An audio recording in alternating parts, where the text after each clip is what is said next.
that'll take us on to Superman Emperor Joker issue 1. Joe Kelly and Jeff Loeb writing. I assume Kelly did the first half and Loeb did the second half, because it is kind of split in two. There's like a break. It's a reasonable assumption, but there's no actual clarification of that. I'm going to assume it just because I enjoyed one half more than the other. So I'm going to assume that the half I enjoyed more was Loeb, but sure, it makes some sense. We got 4 artists on this. We got Duncan Rollo, Todd Nuck, Carlo Barberi, and Scott McDaniel all on the art. So a lot of artists jumping around. So we have had a rough time with this story. Basically, I mean, the first issue was good, and then everything since has been kind of rough. Varying levels of not good. Yes, so I went into this one kind of dreading it because, it's like an oversized issue of what I've not been liking. There's not a lot of reasons for me to be excited about this. And the back half I liked a reasonable amount, right? It's not perfect by any means, but once they got to this idea of Superman recruiting this world's Justice League, and the jokes that they were making with some of them, like the Flash being the flabbiest man alive, and Wonder Woman having a rolling pin and being this housewife type character, like all these kind of jokes that was poking at, and Aquaman being an actual fish, Martian Manhunter being Marvin the Martian, essentially, like. Okay, I get the humor and what they're doing here, and the tropes that they're poking at, and like what they're going to sort of overcome. And I genuinely did kind of enjoy the moment where the super family kind of remember who they are, and they all go to their actual costumes. Supergirl, Superboy, all get their actual costumes. So he's not convinced the Justice League to help him, but he's convinced the super family to like be on his side. So that's kind of an uplifting moment. So that second half I really enjoyed. Well, I say really. I enjoyed it. I enjoyed it. I think you might have enjoyed that more than me, because I like the moment with the super family, don't get me wrong, but like the Justice League and the various jokes I was not feeling at all.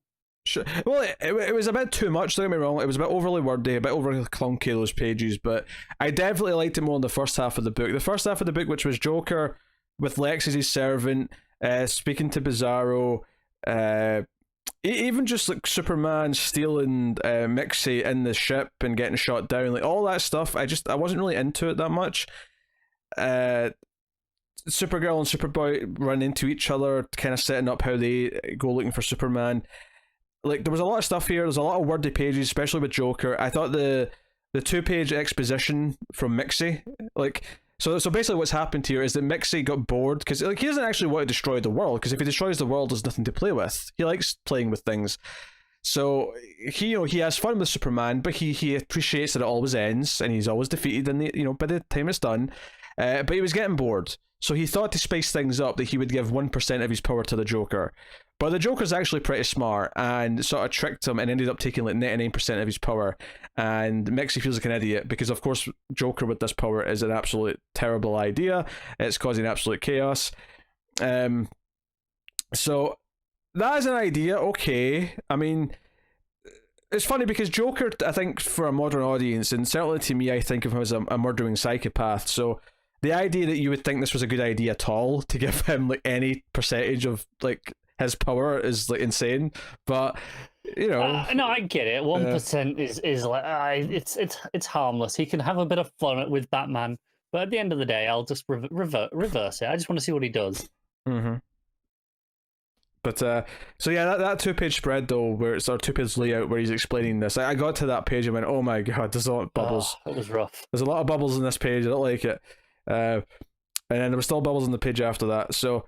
And that was notable in the first half. I think that the second half was definitely an easier read than the first half, but certainly not without some of its own clunkiness. And they are kind of shifting. I did appreciate, again, this is in the second half, it's notable all the things I like are in the second half. I did appreciate Joker's got all the Robins kind of there as like basically slaves, or like he's playing cards with them. I like that Jason's a corpse and it just has a sign around his neck saying, why didn't anyone call in to save me? I appreciated that joke. That got me a good chuckle. I'm okay with that. So I mean, I think there was some humor in the second half, which was, I'm pretty sure, was the low half. The super family moment I pop for a little bit. This idea of Superman inspiring people. Although I'll tell you which bit I did hate even in the second half. Joker goes to see Darkseid, who's assembled, the Wizard, Shazam, and I know Phantom exactly Stranger. where you're going. This is the worst joke of the issue. It's terrible. This is so of the time because this came out in like 2000, 2001, and basically 2000 this, and so was this advert. Yeah, so basically all of these characters start saying "What's up?" and then Darkseid's kind of resisting it, and then Joker shows up, almost like a version of the Star Child from 2001, and it basically enforces his power onto Darkseid, so Darkseid also succumbs to the urge to say it, and he actually starts saying the line from the advert.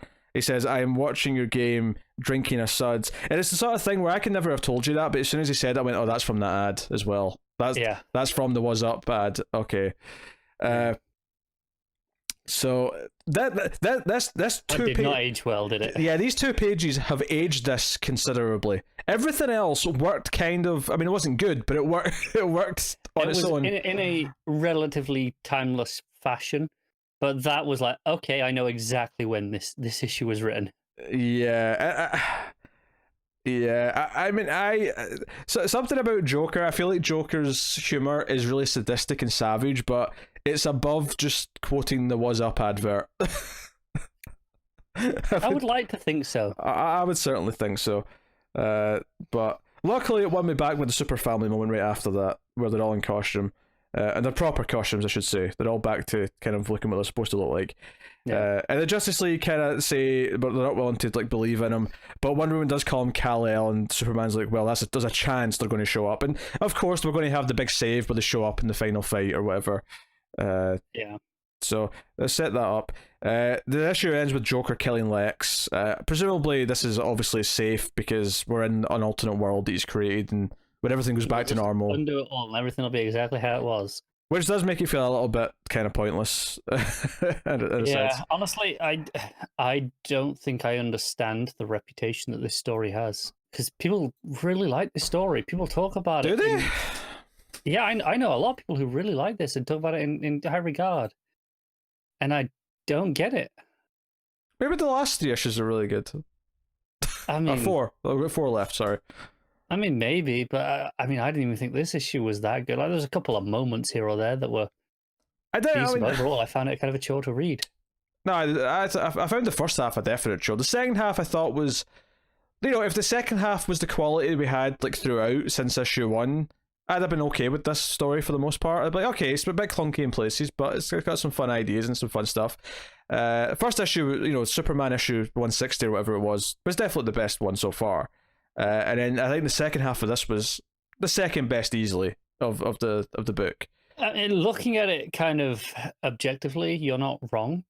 The problem is, by the time I was getting towards that second half of this issue, I was out. I just, it was hard to care anymore because, even disregarding the previous 3 issues, which I wasn't really into, I just had, 15, 20 pages of stuff that I was finding a chore and not enjoying here and now. So by the time I was getting to that, I was not enjoying it.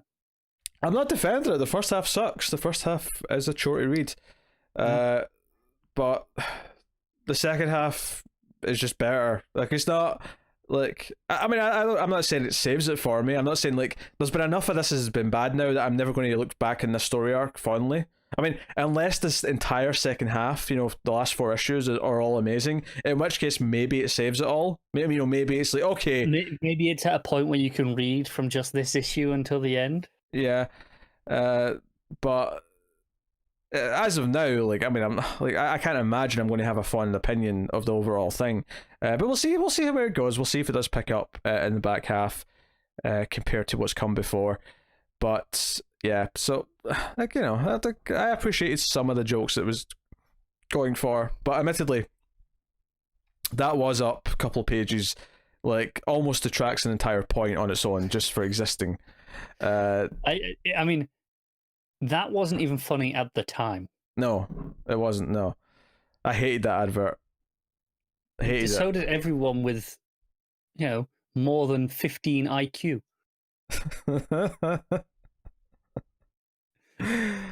Oh dear. All right, what are you giving Emperor Joker issue 1?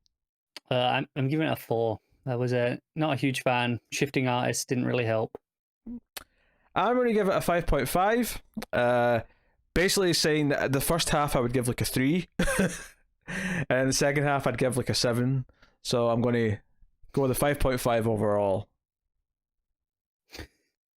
I think a 7 for a half of an issue that included that was up gag is very generous. Maybe it is, but I applaud for the Superman moment, and I thought the Justice League stuff was at least amusing. So Fair enough. yeah, it's fine. You know, I think 5.5 is a fair score. But this is sad that that's kind of the, you know. That's the positive side of this. Yeah, I mean, I might have rated the last issue slightly higher. I can't remember, but of course, this is like a whole with that first awful half. Yeah. That said, though, nothing is the worst. The worst issue was definitely the second one, though. Nothing's topped that for worst yet, though. So I'll make that point, which is not saying much, but still, I really hate that second issue. That was rough. Yeah. That was really rough. But then that was like whiplash as well, because the first one was like pretty positive, and I was like, oh my god, this second one's like a chore. What's going on?